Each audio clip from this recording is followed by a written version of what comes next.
David Caravello and Gene Sapakoff of the Post and Courier here in Hoover, Alabama, where it was Alabama Day at SEC Media Days. The hurricane that is Nick Saban hitting this place. And Gene, Nick says he has one of his youngest defenses in years. They're still going to be picked to win the SEC tomorrow when the media poll comes out. But it's clear that national championship loss to Clemson is still something they're thinking about.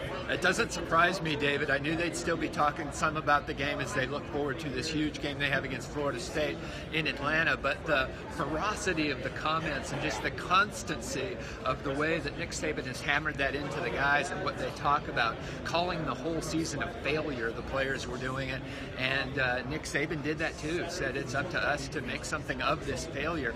I'll tell you what, David, I think this is a danger that Nick Saban's walking into, and maybe making too much of this. And as much as we think that Saban's a genius, and he is, and he's accomplished so much, 4 national titles at Alabama, 1 at LSU, this is a new experience for him. Yeah, absolutely. Coming off a national championship, and I'm not so sure he's possibly overplaying this, or if he's not, I think he has to be careful with that.